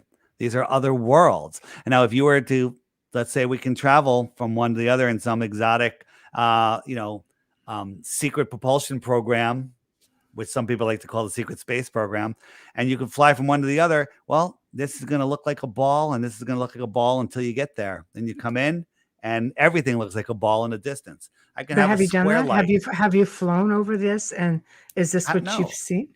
No, I'm saying this is a possibility. We just want the right to go explore the outer lands of Antarctica to see what's out there, but they won't let anybody do it. Every country in the world, near Antarctica. All the countries in the world are fighting over everything except two things. One, 1959, the Antarctic Treaty comes in, and everyone agrees nobody can go there except for a little guided tour group to the little tiny peninsula. And you can't question the treaty until 2041. Lasted longer than any other treaty. There's resources there. There's lithium. There's battery stuff. There's fuel. There's everything that we could possibly need in this ridiculous world that we live in. And everyone, all the countries relentlessly agree, and they guard it. There's islands all the way around our world, from the Falkland Islands all the way around that have military bases and ships. And if you try to go there, you're immediately stopped and turned around. What do you say about remote viewers who can actually tap in and go above the planet and see exactly what it looks like? Remote viewers that have been proven in other fields, and looking for missing persons, finding missing children, murdered children. These are remote viewers who are trained and validated several times over, and who also have the capability of coming up and viewing what is actually out there. What's your thoughts on that? So if I took myself and a globe believer, and let's say we had some sort of vehicle that can get up to, 300,000 feet or so, assuming you can get up that high, and we took off of the Earth, I would see our pond and the lit part of our pond getting smaller and smaller. And then you guys would see it as the other person would see it as to them, it would look like a half lit sphere because you're looking at it. You're going to see the curved light and you're going to think it's a sphere. Right. And then you're going to look into the distance. Remember that other map I just showed, and you're going to see other lights. They look like stars. They're tiny little lights. And as you get closer to them, those lights are going to get bigger and bigger and bigger. And you're going to think you got to another planet. And I'm going to go, no, we just flew across the flat plane. Airplanes fly straight and level across the flat plane. Sea level, not sea curve. Water lays flat. You can't have high pressure next to no pressure. Space vacuum. You can't have a rocket that pushes off of nothing, right? None of that makes sense. I believe that the connections, the real way they get between these ponds are tunnels, right? There's tunnels all over this world from the previous civilization that was here. And there was a reset that happened sometime in the 1800s that we came out of. And then we came out of it. There's people that took over this realm and put us in the matrix with their satanic system. Mm-hmm. Well, I don't argue the whole theories with the 1%er. That's for sure. So the other thing is you get information and then you translate it based on your belief. Like if you didn't know if the earth was a ball, if you weren't told the earth was a ball and somebody told you the earth was a ball, you go, you're crazy. It's flat. It's clearly not moving, but you've been trained your whole life. Everyone believes it's groupthink. It's follow the herd. And that's what you believe. And then that's how you interpret the world. If I had a square light and you were looking at it from a half a mile away, you'd tell me it was a sphere. Okay. A flat square looks like a sphere from a half a mile away. Okay. Everything, it's the way our eyes work, right? And so Mhm. if you think the earth is a globe, you're going to see a globe until someone goes, no, look, you're not looking at it right. And then you go, oh, but that's what you were trained to see. That's what you were taught to think. And that's how you see the world. Okay, hold on. I'm just trying to keep up with all the comments and stuff. Sorry. Do you make or fix any mechanical components? Are you an expert? I don't know what they're talking about there. Yeah, I'm just putting them up. Yeah. Hold on. There's just another I'm very one. handy. I make all sorts of things. I have a I have some stuff that would blow your mind. I have a Tesla coil that is truly amazing. It pulls energy out of the ether, but nobody even knows about stuff like this. Yeah. Okay. So again, I'm just moving along here. So again, it's still hold on. What am I looking at? Where am I missing? It was a special metal tape with extremely proven adhesive. Okay. I think I'm lost. I find that again, getting back to my question about remote viewing, there are some very gifted people.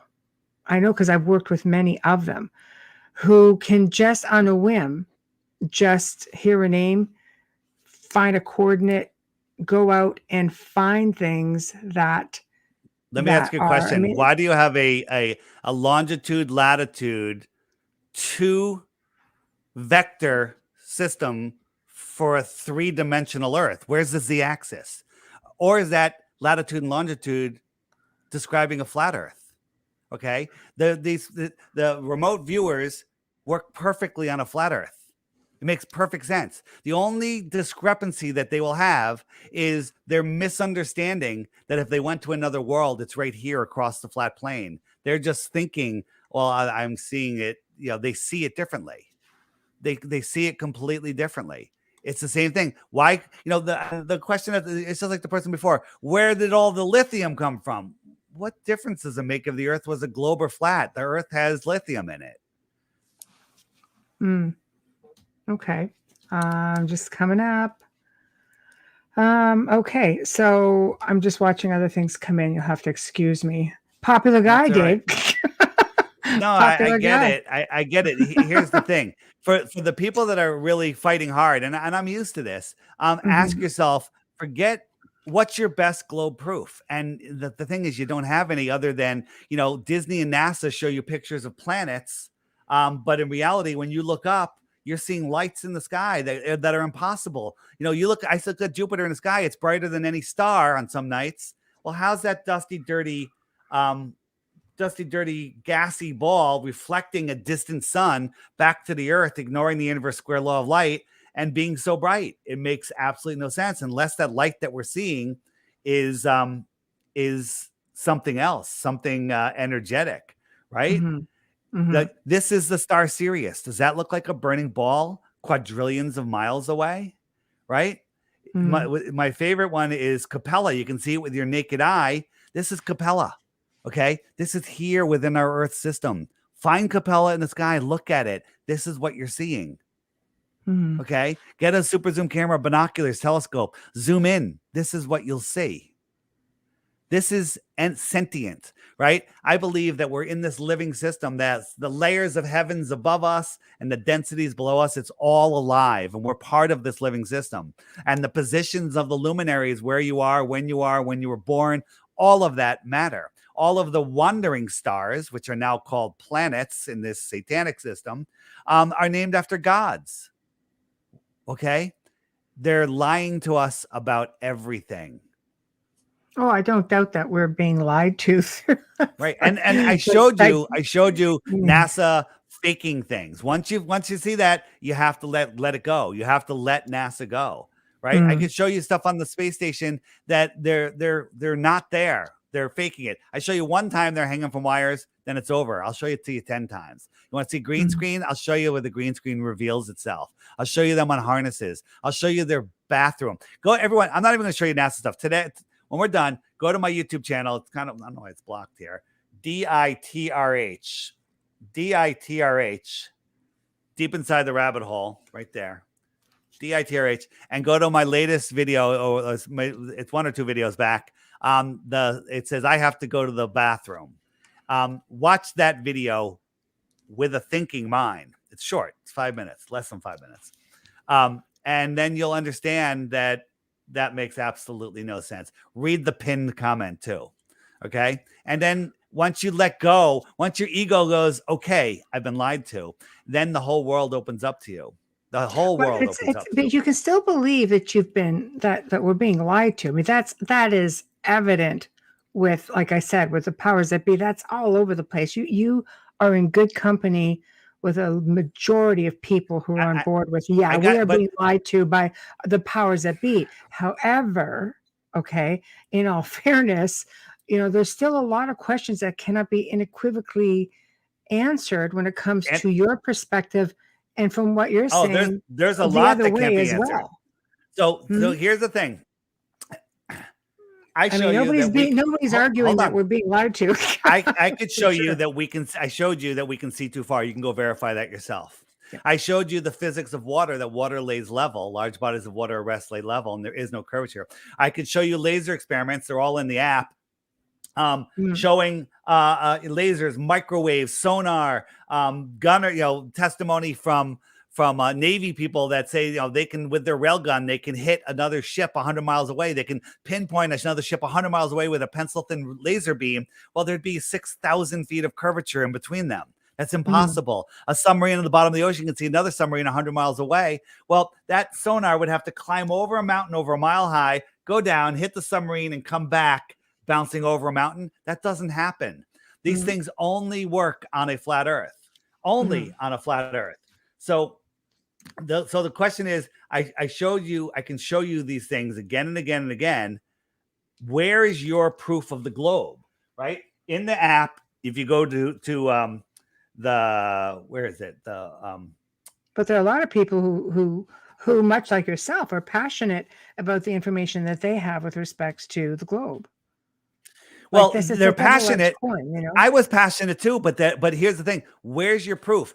There's a video here. Rockets are balloons. NASA people, go watch those videos, and then you'll understand how big the lie is and how they lied to you. Watch these videos, and you'll see that they dropped the capsule that had the astronauts in it. They dropped it out of an airplane. I don't think the astronauts were actually in there, but they could have been. But they drop it out of an airplane. Okay, and then they're like, oh, it's back here on Earth, and all of it is nonsense. Watch that. Here, it's the 4th row down. Full-length movies. Watch those movies. You can't get through 3 of them and end up and still believe in the globe, or if you did, you didn't pay attention. Okay, go ahead. Okay, next question. If the world is flat, how thick or thin is it? Paper thin or a column 20 miles high? And like making reference. What are the measurements, do you think? So I don't think that the equator is as big as they tell us. Okay. And the deepest hole ever dug, as I said before, is less than 8 miles. Okay. Deepest hole is less than 8 miles. Where is my friggin' hole? Oh, there it is. Here it is. So it's called the Colaboro hole or whatever. So this is actually what I wanted. So this is the actual capped drill bit, but they drilled down. It's here up in Russia, and they went down for 8 miles. Okay. So this is, where am I? There we go. Sorry about that.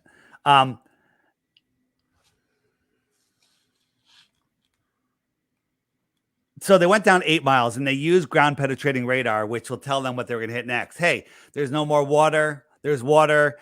They were wrong. Every time they did it, they were wrong. Like, all right, there's no more water. They hit water. Right? There's no more rocks. They hit rocks. Right. And then they kept going, and then it got too hot and too hard. And they tried for years, and they could not get any deeper than 7.5, just short of 8 miles. Okay. So let's put that into equivalent. So if we're drilling through the skin of an apple, okay, if we're drilling through the skin of an apple, They got halfway, not even halfway through the skin, and they were wrong every step of the way. Okay. That's just going through the skin of an apple. And then somehow they know what that's a core 4,000 miles farther. They showed us a bunch of memes in books of, the core of the earth, the molten magnetic core. You can't have a molten magnetic core. Every magnet, when you heat it up before it melts, it hits the Curie point, and that's where it loses its magnetism. But somehow, we have a molten magnetic core, and somehow they know that when they couldn't guess what was in the skin of the apple. I'm sorry, you're believing stories. Okay. Good. Oh, where'd you go?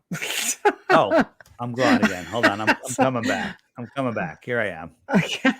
Right. These are all different pictures right. of Earth from NASA. These are paintings. Okay. They're paintings. Okay. Let me ask you a question. So- What would be easier? What would be easier to paint? Oh, there I go again.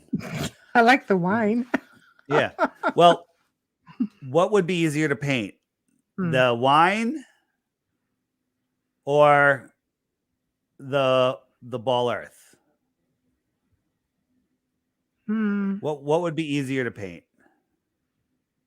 I don't know. I think it depends on the artist. Well, that's sort of a loaded question. You asked. Why is that? Why am I still don't understand why I'm in front of that. Oh, that's Yeah, why. I don't know. I got it. You're gone, you're back, you're gone, Here I am. you're back. So this is a painting. Right. This is a painting. If you zoomed in on it, it's so detailed you couldn't tell it's a painting. This is a painting too. This is a cartoon. Okay. And so people go, well, they couldn't fake it. Yeah, they're faking it. They're absolutely faking it. Right? This is unbelievable how much they're faking it. Right? Well, this is the one that was on everyone's Tamara, iPhone. who is an artist. She says they were actually not very hard to paint either way. Well, there you go. That's my point. Well, if you can, the wine glass one is pretty impressive. I mean, it's got the window. Easy for her. Well, that's what I'm saying. Yeah. It depends on the artist. I think at the end of the day, you've got two sides of a coin, and you're both sides are very passionate about each other's perspectives, and your people. Let me ask you a question. Well, you guys are all conspiracies. They're saying you're all conspiracies. It's really hard because there's nothing definitive to say for sure. So hang on. There absolutely is definitive things to say. It's the globe people that don't take the time to look. Give me one proof of the globe. One proof of the globe. And your answer is going to be, I'm not a scientist. I don't know. I'm not a professional. You just believe the Earth is a globe. But there are scientists who tell you. Name one. Do you have any scientists that have worked? Do you have any scientists that have, worked with the flat Earth theory? We have NASA whistleblowers. We have engineers. We have what's the definition of a scientist? Is a scientist somebody that's funded by the government with grants? Well, they're not going to speak out because they lose their grants. Right, they're not allowed. Tell you that about the Vatican too. Yeah, well, so again, look at all this. Here's the thing. Yeah, Globers say some scientist somewhere figured it out. Well, that's not good. That's a belief. That's a religion. Okay, right. Michio Kaku himself says that cosmology is off by 10 to the power of 120. That's 10 with 120 zeros. A trillion is in 12 zeros. 10 times more than a trillion. 10 times more than a trillion. Okay. That's how far off they are. Theoretical physics has never predicted anything accurately. It's all made up pseudoscience. Right. Okay. Well, I'm being the devil's advocate here because again, so before we there's two sides to every story, then there's a truth in the middle, right? There is. Somebody offer me one proof of the globe. One. I haven't heard one yet. And I'm not just going to I'm not going to deny it. I'm not going to say fake. I'm going to show you. Apparently somebody did and went to collect his $100,000 and couldn't get it. So cite what they did. You can't because they didn't do anything. right? They The came. article actually does. It's very detailed about what it is. I can send you a link to it if you'd like. It Yes, sure. probably, Send me a link, and you know, we'll gives you something I'll to work with and rebut, though. well, You know what I mean? here's the thing. We've looked at all of these things. There are no proofs of the globe. There's none. There's none. There's Right, just a belief. There's just a religious belief of the globe. I mean, right, this is the globe. It's photoshopped. They're lazy. They use the same clouds again and again and again. right, right. Either way, I have to tell you, it's always a pleasure having you on because I love your passion, and you just have such a strong belief, and you just go after it, It's and not a I have belief. I a don't healthy believe the earth respect for is that. flat. I don't Right? believe. I Yes, know that it's not a globe, and I know yes, it's testably, measurably, scientifically, provably, observably flat and level yeah, and stationary. yes, yes. And as we near the end of the show, Zach, what a show! Thank you. Yeah, we always call him our third host. Thank you, Dave, for joining us this evening and saying goodbye to everyone. So Let this me is the part of, sorry, go, I was go going to ahead. say, everybody, you can find all of my videos, all my Yes. interviews, all my short videos, DITRH videos. It's all at flatearthdave.com. The app is there too. It's $3. And just go read the reviews. Don't buy the app. Just go read the reviews. It's a one-time charge, $3. There is, if you want to be able to message other people or fill out a profile, which you don't have to, it's $10, $11 a year. Okay, Right. $11 a year. It's pretty darn reasonable. But you don't have to subscribe. Just check it out, watch the videos there, or on the website for free. Go to the Flat Earth Crash Course. I challenge anyone to watch the first 3 videos there There we and go. walk away and say the Earth is a globe. It's impossible. There we go. Amelia has got Impossible. your website up on Facebook as well, and that's on our page. So anybody that wants to see it, of course, you'll be able to just check it out under, as you can see under our names. Dave's got his website right there, and it's been really interesting because yes, if you want to email me, there you go, the outer realm contact at gmail.com. There we go. And I will definitely, if you're interested, happily send you the link. It's always good Yeah, to sure. rebut. It's Absolutely. there, you know what I mean? So It's already been rebutted, so I just don't know which one you're talking about. no, but it just gives you an idea what was done, right? So I'm a researcher at heart, and I do love to look at everything, cross-reference it time after time after time. And I always say, it doesn't matter whether people agree. It's just a matter of being respectful from all forms. It's the only way that people actually want to learn more from you. If they feel disrespected from any individual who's trying to teach them something, of course, people have questions. You're trying to get away from something. We talk about this on many levels. You're taught certain things from the time you're this big. You go through mainstream education, maybe religions take play. You're being told by your parents, you're being told by your teachers, you're being told by everybody that things are a certain way. Sometimes it's a matter of being patient to explain. There's so much division in the world as it is.